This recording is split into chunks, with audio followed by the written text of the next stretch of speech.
শেখ হাসিনার কাছে সময় আছে 19 সেপ্টেম্বর পর্যন্ত। এরপরে কি করবেন তিনি? কি উপায়ে শেখ হাসিনাকে ভারতে রাখবে মোদি? শেখ হাসিনা গত 5ই আগস্ট গণ অভ্যুত্থানের মুখে দেশ ছাড়েন, আশ্রয় নেন ভারতে। এখন তিনি ভারতেই অবস্থান করছেন। শেখ হাসিনা ভারতে যান ডিপ্লোম্যাটিক পাসপোর্ট নিয়ে। ভারত এবং বাংলাদেশের মধ্যকার চুক্তি অনুযায়ী ডিপ্লোম্যাটিক পাসপোর্ট নিয়ে একটানা 45 দিন অবস্থান করতে পারবেন তিনি।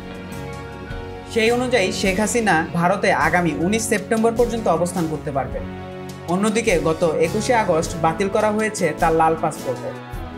এ অবস্থায় প্রশ্ন উঠেছে, কি করবেন শেখ হাসিনা? বিভিন্ন গণমাধ্যমের সূত্রে জানা যায়, শেখ হাসিনা পশ্চিমা বিভিন্ন দেশে আশ্রয় চেয়ে ব্যর্থ হয়েছে। সজীব ওয়াজেদ জয় জানিয়েছেন, তার মায়ের এখন ভারত ছাড়ার কোনো পরিকল্পনা নেই। কিন্তু প্রশ্ন উঠেছে, ঠিক কোন পন্থায় শেখ হাসিনাকে ভারতে রাখা হবে? বিবিসি এই প্রশ্নের উত্তর খুঁজেছে। গণমাধ্যমটি জানায়, দিল্লিতে ভারতের শীর্ষ পর্যায়ের সরকারি কর্মকর্তা ও বিশ্লেষকদের সঙ্গে কথা বলে বিবিসি যেটা আভাস পেয়েছে তা হলো, এই মুহূর্তে শেখ হাসিনাকে নিয়ে ভারতের সামনে কার্যত 3টি পথ খোলা আছে। প্রথমত, বাংলাদেশের সাবেক প্রধানমন্ত্রীর জন্য তৃতীয় কোনো দেশে আশ্রয়ের ব্যবস্থা করা, যেখানে তিনি নিরাপদে ও সুরক্ষিত পরিবেশে থাকার নিশ্চয়তা পাবেন।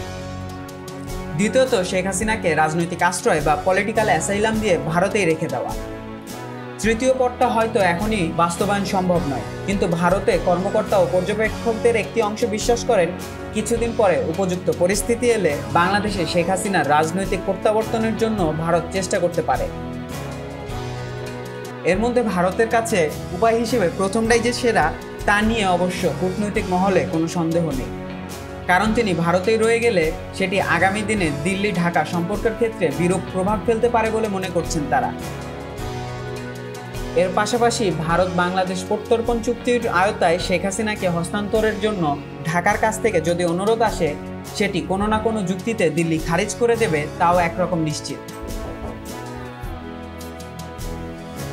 ভারতের সর্বশেষ সরকারি বক্তব্য অনুযায়ী শেখ হাসিনার এবারের ভারতের গমন ছিল সাময়িক। ভারতীয় পররাষ্ট্রমন্ত্রী এস জয়শঙ্কর গত 6ই আগস্ট দেশটির পার্লামেন্টে বাংলাদেশ পরিস্থিতি নিয়ে বিবৃতি দিতে গিয়ে এ প্রসঙ্গে ফর দ্য মোমেন্ট কথাটি ব্যবহার করেছিলেন এবং তারপর থেকে ভারত সরকার আর এ বিষয়ে কোনো ভাষ্য দেয়নি।